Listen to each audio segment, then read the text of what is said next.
The LA Convergence is a day of collaboration and conversation for those working to make Los Angeles a healthy, vibrant, and prosperous region through arts and culture.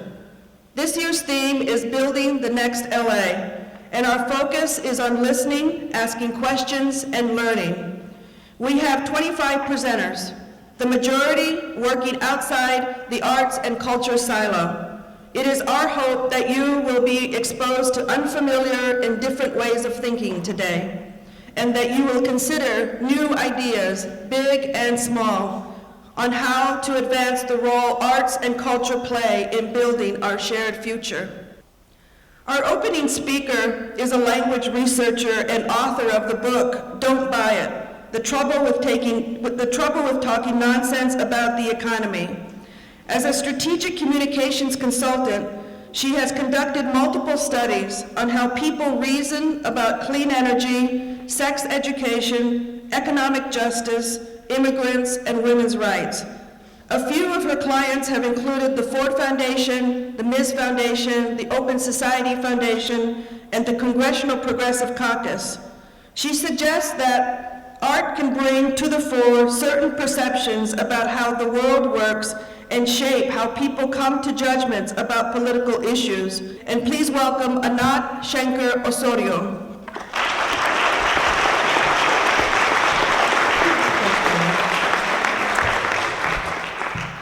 Thank you so much for having me.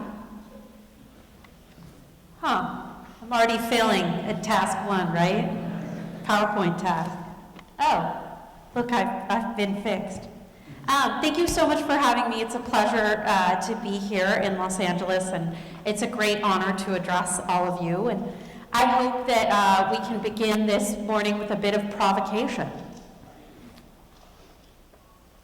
What I want to talk to you about today hopefully falls outside that standard tired box of using art and cultural strategy for social change, which I'm sure is a talk that you have endured way too many times.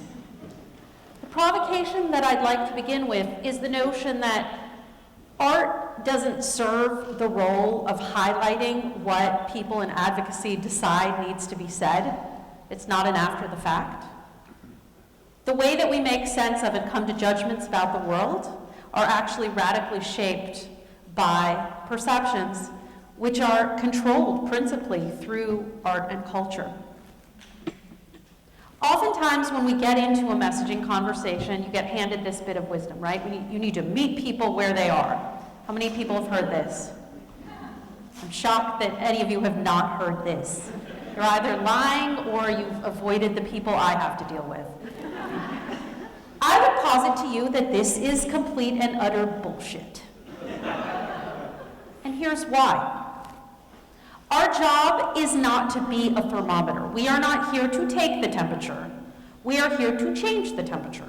Because where people are on too many of our issues, whether that be understanding the integral role that arts and culture play in society and funding them accordingly, or treating all people with dignity and rights in whatever capacity we can provide as the wealthiest nation in the history of the world, where people are is unacceptable. So we can't meet them there. We need to figure out where people are capable of going and what it is they need to hear to be supported in making that shift in thinking.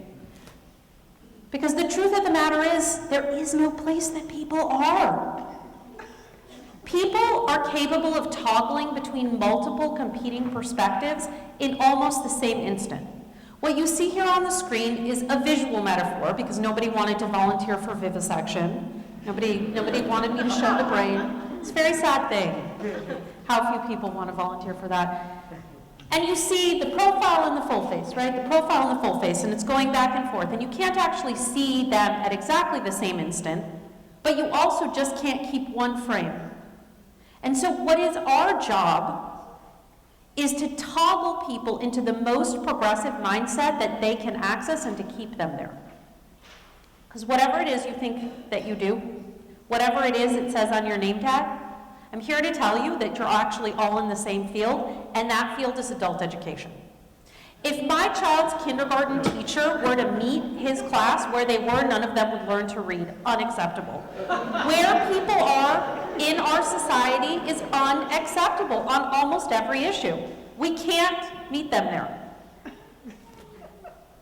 One of the key ways that we actually shape people's perceptions is via context. So here on the screen you see a square labeled A and a square labeled B, right? This is not a trick. Do they appear to be different colored squares or the same colored squares? Different, thank you. We have one brave person. And in fact, one wrong person. They're not different, they're the same. What's going on is that your eye is overcompensating from the shadow drawn from the cylinder. The only thing different about the image on the right is the additional guidelines. I swear to you, the colors have not been changed.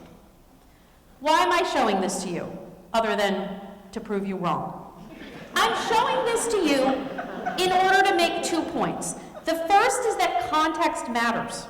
What is around an idea and a concept radically alters our perception of it, even to the point where our eyes fool us, and certainly our brains do, which is one and the same, really. The other reason I'm showing this to you is because even though I put in those guidelines on the right, proving, there's my evidence, there's my proof, there's my study. How many of you love evidence? Even though you're artists or culture or whatever. You all love evidence. I've read your fucking websites. Don't lie to me. That is my music correlates to great math performance. How many of you have heard that shit? How many of you produced or consumed studies about the correlation between arts and greater test taking and the, right? Yes. Yeah, you know what? If music correlates to great math performance, then the point is to teach more math. Let's cut out the musical middleman and get to the point. That kind of messaging actually just reaffirms for your audiences that what actually matters in that situation is math. Furthermore, does my evidence here, my studies, my facts, does that suddenly make the two squares look the same? No. Does nothing. Nothing. Really? Your facts? They're as good as useless. Sorry. Facts bounce off of frames. And in fact, we know, there's emerging research from some of my colleagues at Yale, that the better educated a person is, the more adept they are at discounting facts that disagree with their preconceived notions.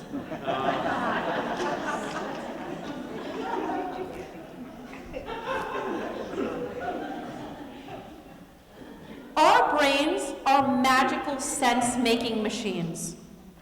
We take in information that is incredibly complex and ever-changing, and we blend it seamlessly into the stories of our culture, what we already know, what we had for breakfast this morning, how crappy or non-crappy the coffee was, not making a commentary about the coffee here.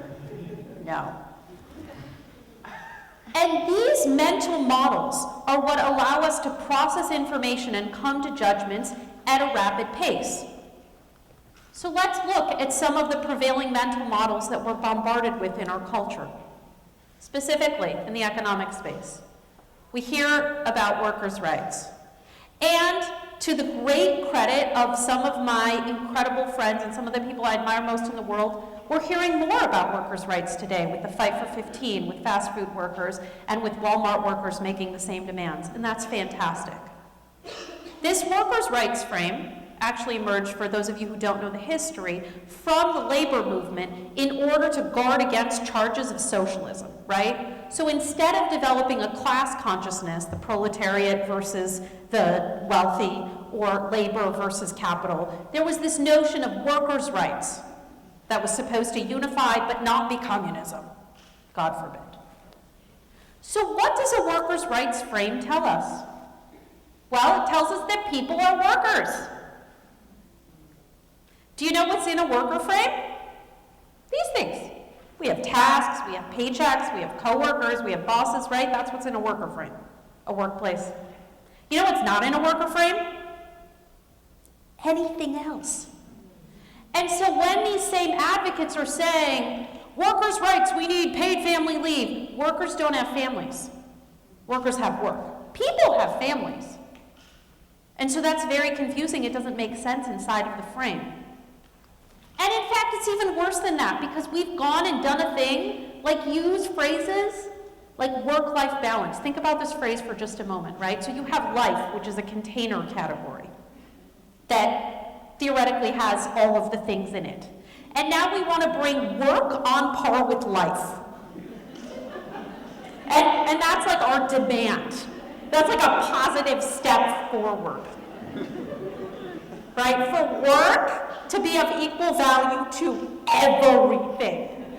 Relationships, love, hobbies, interests, So what we're begging for is, could work please just be like level to everything that there is?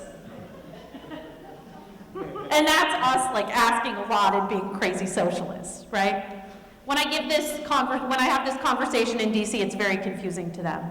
The illustration that best shows me that this is a toxic, noxious frame that we introduced is in a focus group, and it's not good to reason from anecdotal evidence, but this comment, I focus group all week long, but this comment I think will stick with me for a very long time.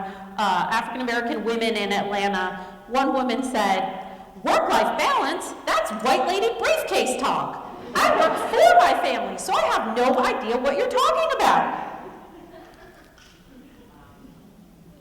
Because when you exit a work frame and you're in a human frame, sure, there's work, but there's also other things, which makes requests like paid sick time, or being with your friends and family, or earning enough to be able to actually feed that family make more sense.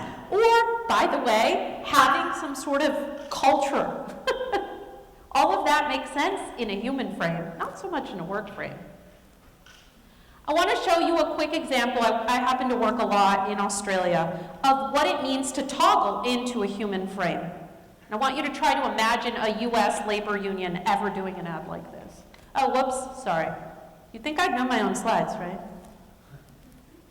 What this kind of language does to us is it keeps us in a framework, and don't worry, I'm going to get to where culture, hopefully it's readily apparent that like culture is nowhere here, not accidentally. Right now we're in a paradigm like that on the left, right? Where it is our job and the job of the resources of our planet to serve the economy. How many times in a day do you hear a politician say, we can't do that, it'll hurt the economy, right? We can't pay people more than 14 cents. The markets will get skittish. Because now we've decided that the economy is our crotchety uncle and it's very important that we keep him happy, right? We need to keep bending over for the economy. And so you all stuff yourselves into this box. I know, I've seen it. And you say, art and culture adds to GDP because it creates a thriving tourist, blah, blah, blah, blah, blah, blah. Do you or don't you? Yes. Yes, of course you do. Because you have decided that it is true. Or at least you have granted that the only paradigm we can function in is one in which it is all of our jobs to serve the economy. And they say the way that you make sweet, sweet love to the economy is by making rich people even richer. And we say the way you make sweet, sweet love to the economy is by paying people 3 cents more or letting them have an extra ketchup packet in their food stamps so that they have more money to spend in our stores. And by the way, having some art so they come and visit it. Right? And that's the argument we get to have. That's all nonsense. That's insane. In fact, the economy is just a convention. It's just a way that we measure the things that we produce and consume and invest and save. That's all. There is no economy without people. It's not a magical place you can visit. It's not a crotchety person. And it should be working for us.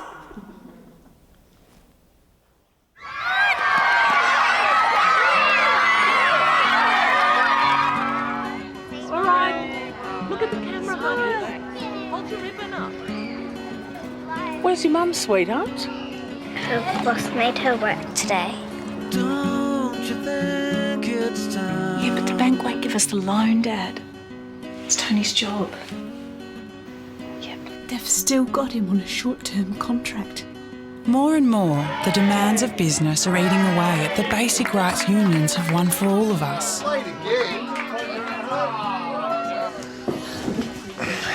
Geez, you must be raking it in with all these extra hours you're doing. I hope they're paying you. Listen, why don't you say something? Have you met my boss? That's why unions are standing up for a better life for all workers and their families.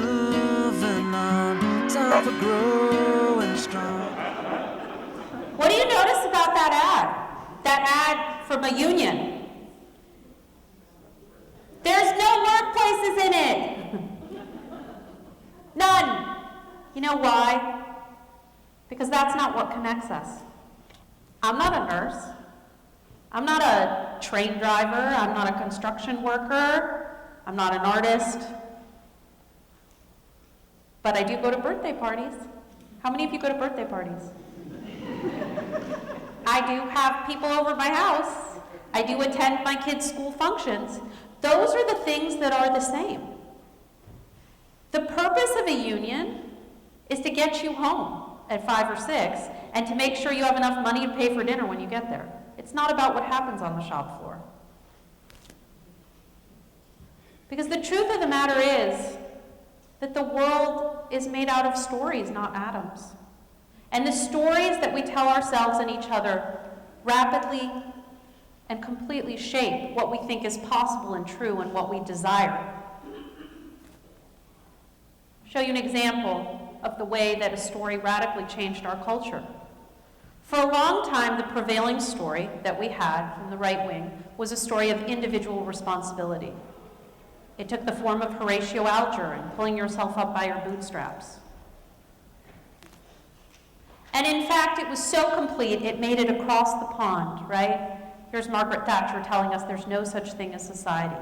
And the idea of this story was that each person is an individual, unconnected to anything else, and his or her, and let's face it, really his, success or failure really just depends upon his efforts. And so failure in any regard, especially economic, is just a product of individual failure. And there are no social circumstances, right? We know this story, don't we? You guys don't know this story? Did you just emerge from the womb here? But here was the problem with this story for the right wing. Humans are fundamentally social creatures. And so there was still a semblance of a desire for some sort of social connection. And so here is the magic of what they did. They replaced society with family. And they encompassed this with the phrase, family values. And now, suddenly, the atomized unit of analysis went from the individual to the family. And we could reason about everything and draw conclusions about what was true or false based upon the functionality of each family, which again was meant to exist on its own. And so here people could still have a social connection, but that connection was meant to be to their family. And what do they mean when they say family values? We know what that means, don't we? Does it mean gay people? Does it mean brown people? Does it mean multi-generational, multi-ethnic conglomerations of chosen friends that live together as family? Is that what family values means? Again, did you all, are you all covered in vernix? Have I left America? Do you not know the family values story? Seriously, didn't make it to LA? Are you guys in a bubble? I live in the Bay Area and I know the family values story. Right? So family values means white, heterosexual, lifelong, it basically, sadly, kind of means me. I'm actually a Republican wet dream. I was married at 22 to a man to whom I'm still married, and we have 2 little children. It's disgusting, right? Don't worry, he's an immigrant, so I haven't done a perfect job. Here is the magic of that story change. Just a little timeline. 1972, the GOP platform doesn't reference God or family even once. That was still the rugged individual time, right? Suddenly, they're sticking one nation under God, and they create an organization called Focus on the Family, which is so large, it actually requires its own zip code in Colorado. Focus on the Family has its own zip code. The Family Research Council is founded, and with it, the instantiation of the religious right as a political force. The culture war speech, Pat Buchanan in 1992, flash forward to 2000, and we have a Democratic president institute welfare reform under the banner of faith and family, right? Remember, the last president we had to guarantee a minimum income for the poorest among us, do you know who that was? Nixon. And the last president to end welfare as we know it was Clinton. Has nothing to do with party. It has to do with the cultural beliefs and the stories that surround us at the time. This isn't a Google Ngram, it's just showing frequency of usage mapped against time. You can see here that phrases that are related to this rugged individual story, bootstraps, Horatio Alger, are on the slow decline, just as we're seeing usage of family values picking up, right? So they're clearly understanding that their rugged individual story is incomplete for them. And they want to be able to dismantle all social supports, so they need to come up with something else. And here's the magic of family values for this right-wing ideology. It went from cultural issues like marriage equality and reproductive rights to economic ones. Now, if you look at the debate about poverty and why people are poor, why are people poor according to the right wing?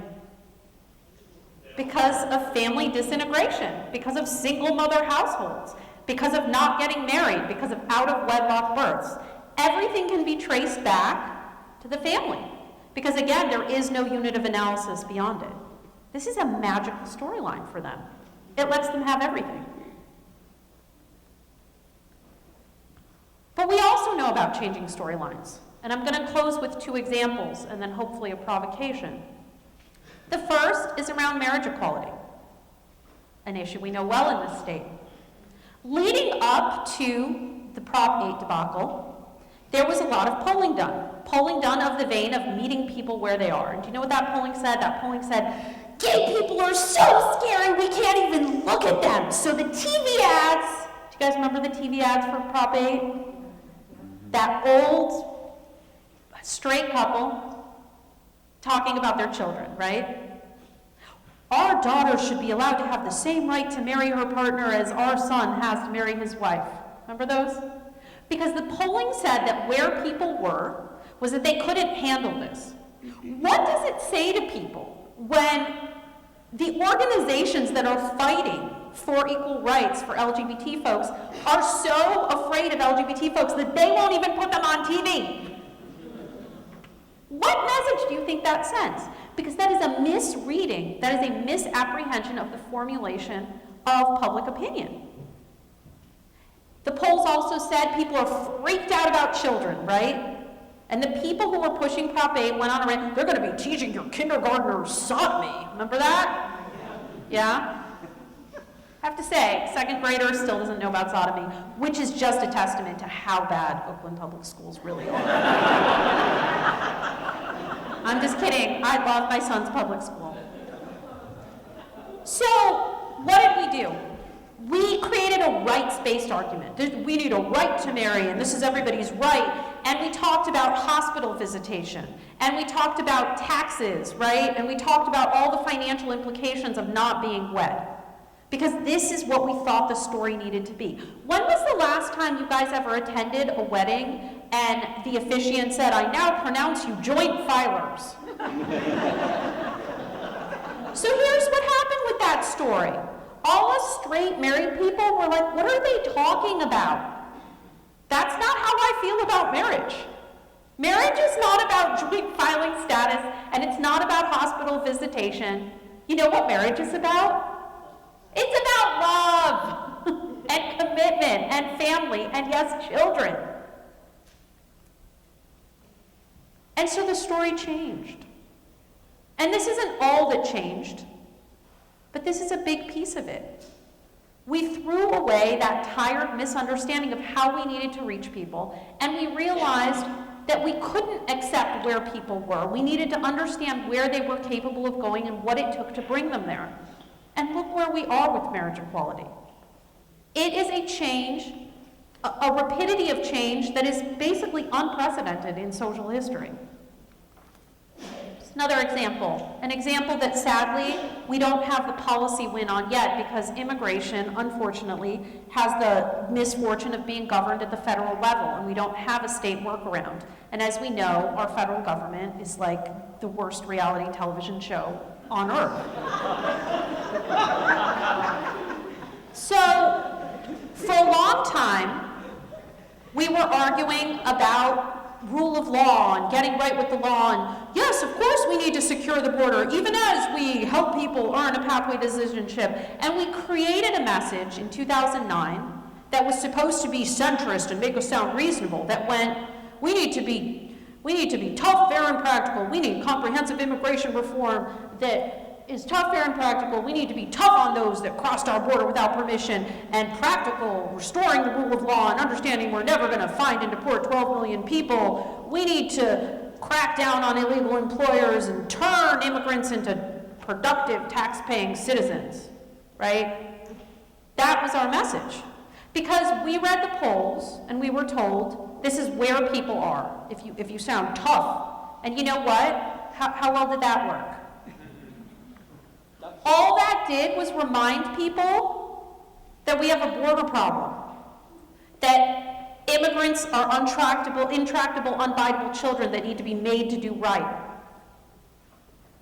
And so we're changing that story. And with that story, I believe, and yes, I'm a pathological optimist, so there is that, we're going to win this issue. And you know how I know we're going to win? I know we're going to win because if you look not at policy but at public opinion, very recently, 20% of Americans, when polled, supported a roadmap to citizenship for people here without documentation. Before the nonsense at the border, most recently, that number was at 80%.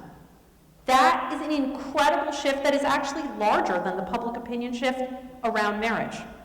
But of course, it's not an example we tout because we're not done yet. We changed the story by saying, hey, we're Americans in everything but papers. We talked about family. People are talking about family and about unification and about love.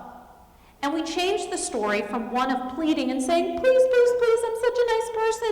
I just want to do right for my family, and I was just escaping persecution, to saying, you know what? Fuck you, people move.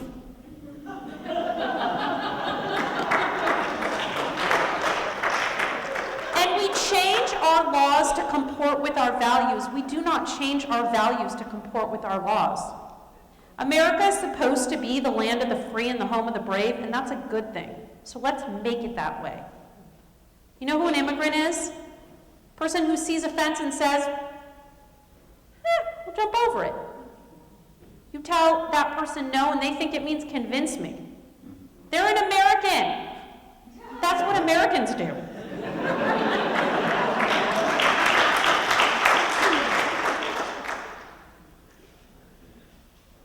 As Joseph Campbell said, if you want to change the world, you need to change the metaphor.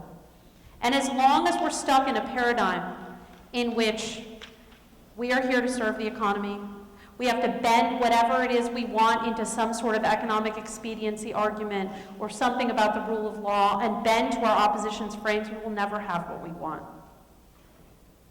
So what is it you wish people believed? What is it you wish was just obvious and common sense? Where is it that you want the conversation to be? Direct your energy and your attention and certainly your messaging there.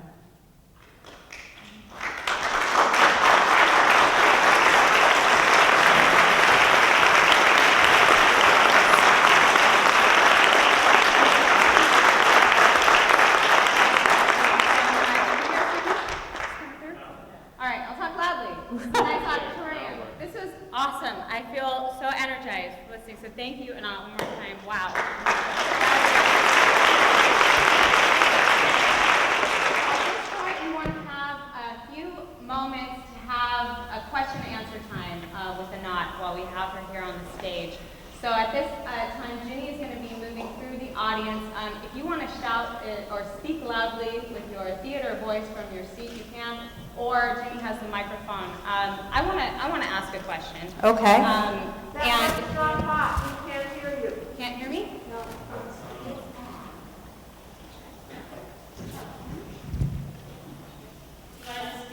Oop. Actually, no, good thing. This is really awkward. Hold on, is that better? What, a big thing that we've been talking about is the creative economy. And hearing you talk about the economy, this is, a lifeblood force and a point of advocacy for us. How do we talk about the value of the creative economy without getting into that frame of economy is God, that paradigm that you just set up for us? Yeah, creative economy seems like a really toxic frame. I'm not sure why you would hang out in there. Seems odd to me. Is that used to mean like the interconnection between various creative forces that are, or is that actually meant to mean that creative endeavors equal greater GDP? I'm going to open that to the What is it supposed to mean? Greater GDP. Okay, well, do you all want to bend over so I can anally rape you? Why are you doing that? Yeah, I wasn't invited here to pat any of you on the back. So that's troubling. I think that the workaround that I advise for some of my clients, and it's not perfect by any means, none of this is to actually talk about the value of a thing to America. Whenever you do dial testing, which is where we get moment-to-moment responses, it's really pathetic, but as soon as you say the word America, people dial up 2 to 3 points. So you just say America a lot. So instead of saying, creative economy or the value to the economy, I would say the value to the nation, which sort of conveys the same thing, but at least doesn't imply that all that matters is a financial payoff. But absent seeing more of the text, I can't really advise you past that. Who'd like to be abused by me now? No, I'll talk about it. So most of us in here, or a few of us in here, are crazy enough to be part of the nonprofit model. Yeah. Which is, in my view, because I've run along a lot of collectives that have sprung out throughout the area, specifically the San Gabriel Valley region. How difficult is it to kind of break away from that economic labor kind of pyramid and become more decentralized into kind of a nonprofit, an eclectic, collective model without losing the protection of 501c3s and all those rules and regulations IRS throws at us? Well, there's a big difference between a front-facing brand and what it is that you're doing internally. And I think that one of the major mistakes that we make is, first of all, we spend way too much time talking about our issues when we talk about our issues. And what I mean by that is, how many of you have ever seen the billboards or bus ads that say Foundation for a Better Life? So it'll be like a picture of Christopher Reeve and it'll say perseverance, pass it on. Right? Or before he got convicted, Oscar Pistorius, determination, pass it on. Have you seen those? Yeah. Do you know who runs those? The Mormon Church. You have to dig really far to see it. But the purpose of that entire campaign is the promotion of individual values for individual results. So what is my point there? My point there is that when they're talking about taxation, or when they're talking about abortion, or when they're talking about gay marriage, or whatever it is they're talking about, they have a simultaneous strategy going on that is pervading what is true about the world and what is good and what is right, without saying, now we're going to talk to you about taxes. Or now we're going to talk to you about policy. Does that make sense what I'm saying? Yes. It's just going on. In the same way that, you know, as you all know well, when we have more LGBT characters on film and television, it changes the cultural perception of who these folks are. Right? Without having to say, now we're going to have a conversation about why marriage is everybody's right. Because doing that, when we do that, which we do all the time, it's basically the equivalent of when your romantic partner is like, we have to talk. How do you feel about that conversation? Are you like psyched to sit down? No, you're already on edge. So, I mean, I don't know that I'm fully understanding your question, but like whatever you have going on the inside, like, you know, I often tell my clients, don't take your policy out in public, it's unseemly. Like you can have whatever you have going on. Nobody needs to see that shit. Like keep that shit under the hood. I just want to like put that on a bumper sticker. Another question?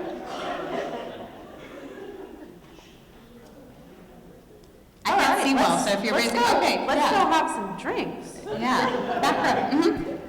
Yes. Okay, so another person asked this question, but I want to be a little more specific. I think we're embarking upon doing our own Culver City Creative Economy report, basically to justify staff, okay? It was let go. And we're meeting together the architecture of what to do on that report. Yeah. Based on OS and thanks. Based on OS and a multitude of reports that have been done in this direction.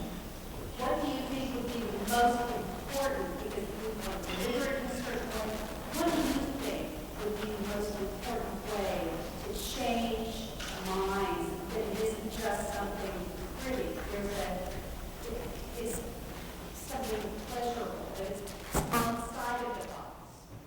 Yeah.